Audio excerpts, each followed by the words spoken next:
Shit.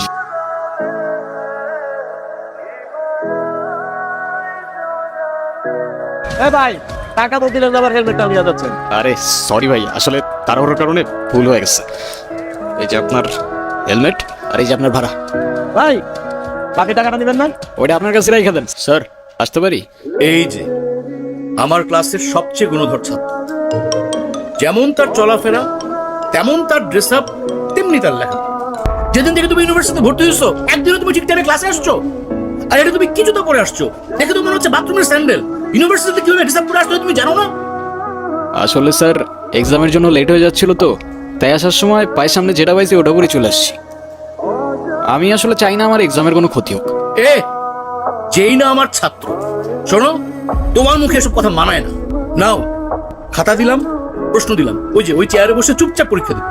যদি কোনো রকম নকল করার চেষ্টা করো বা উল্টা পাল্টা কোনো কিছু করার চেষ্টা করো, I will punish you. Yes sir.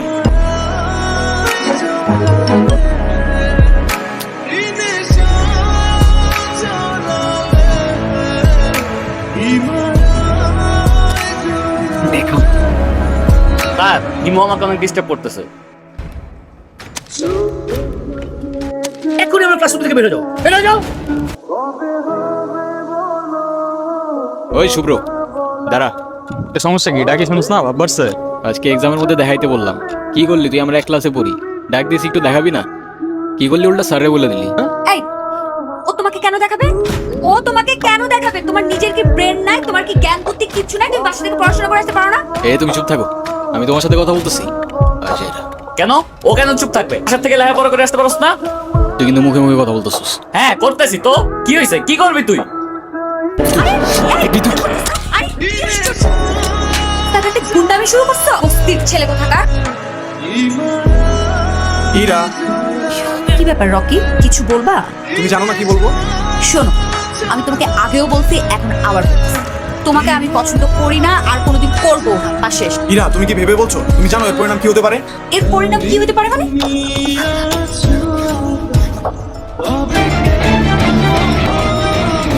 আমি নিজে যতই খারাপ হই না কেন, আমার তো মা নাই, তোর তো আছে। হ্যাঁ, একটা মেয়ের সম্মান কই থাকে তুই জানোস না? এরপর থেকে যদি এরকম করার কথা কখনো ভাবস, স্যাররে বইলা তোর কেমনি ক্যাম্পাস থেকে বের করতে আমার খুব ভালো করে জানাস। কি আবার এমনি ফেল করে তাকায় আসুস কেন? যা যা না। ধন্যবাদ তোমাকে। ধন্যবাদ দেওয়া লাগবে না, তোমার জন্য আসি নাই আমি। নিজেও যতই খারাপ হই না কেন, আমার বাবা আমারে শিখাইছে মেয়েদের কেমনে সম্মান করতে হয়। না হলে সেদিন তুমি চর মারার পরও চুপ থাকতাম না।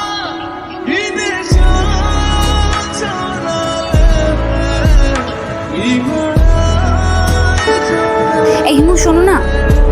কি হয়েছে? তুমি আমার রাস্তা আটকাচ্ছ কেন? তোমার সাথে আমার কোনো কথা নেই। আচ্ছা, তুমি এরকম রেগে যাচ্ছ কেন? সেদিনের ব্যবহারের জন্য আমি এক্সট্রিমলি সরি। এ শরৎ, তোমার সাথে কোনো কথা বলার ইচ্ছা নাই। আরে শোনো না, সরি বললাম তো, সরি। তাহলে আমরা এখন ফ্রেন্ডস। আচ্ছা, ফ্রেন্ডস। ওকে, আমরা যখন ফ্রেন্ডস হয়ে গেলাম, তুমি আজকে আমাকে সারাদিন নিয়ে ঘুরবে, ঠিক আছে? তোমায় নিয়ে ঘুরতে আমার কোনো প্রবলেম নেই, কিন্তু আমার একটা শর্ত আছে। আমরা ঘুরবো ঠিক আছে, কিন্তু সেটা পায়ে হেঁটে, কারণ পায়ে হেঁটে ঘোরার মতো মজা আর অন্য কিছুতে নেই।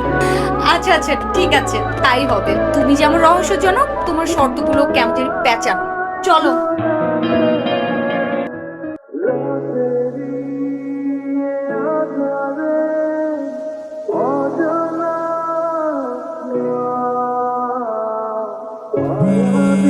কি ব্যাপার, এত সকাল সকাল কল দিছো কেন? কি? এটা এত সকাল? সকালে কোনোদিন ঘুম থেকে উঠেছেন আপনি? উঠলে বুঝতেন এটা এত সকাল না, সকাল 9টা বাজে। 10টার দিকে আমাদের ক্লাস শুরু হয়ে যায়। আরে আমি কখনো টাইম মতো ক্লাসে গেছি নাকি? সেটাই, সময় মতো ক্লাসে যাননি, কিন্তু এখন থেকে প্রত্যেকটা দিনই সময় মতো ক্লাসে যাবেন, আমি বলেছি তাই।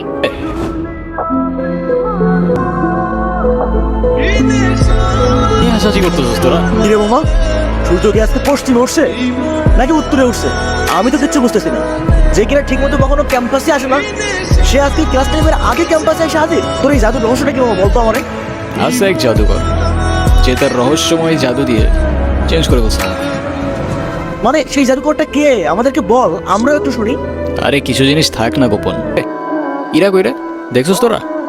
কই, আমরা তো এখানে অনেকক্ষণ যাবত বসে আড্ডা দিচ্ছি, এরাকে তো দেখিনি। আচ্ছা থাক, তোরা দেখে আসি আমি।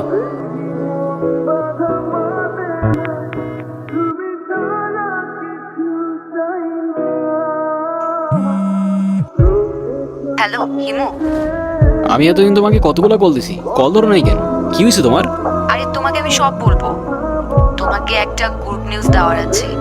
আগামীকাল সন্ধ্যায় দেখা করতে পারবে? হ্যাঁ পারবো। আমারও তোমাকে অনেকগুলো কথা বলার আছে। তুমি না বললা কি একটা গুড নিউজ আছে, ওটা বলো। আছে একটা কাজ। শেষ কথাটা না হয় শেষে বললাম। শেষের কথা মানে বুঝলাম না। তোমার বুঝতে হবে না, বলো তুমি যেটা বলতে চাইছো বলো। আমি তোমাকে ভালোবাসি রা। ভালোবাসি মানে? আমি তোমাকে ভালোবাসি। দেখো ইমো, আমি তোমাকে আমার ফ্রেন্ড ছাড়া কখনোই কিছু ভাবিনি। আরে আমরা একসাথে ঘুরতাম, আড্ডা দিতাম, আমরা অনেক বেশি ফ্রি ছিলাম। দেখো এটা না যে আমি তোমাকে ভালোবাসতাম। তাছাড়া আমার বিয়ে ঠিক হয়ে গেছে। আর এই কথাটাই আমি তোমাকে বলতে এসেছি, আমাদের আর কোনোদিন দেখা হবে না, এটাই আমাদের শেষ দেখা। ভালো থেকো।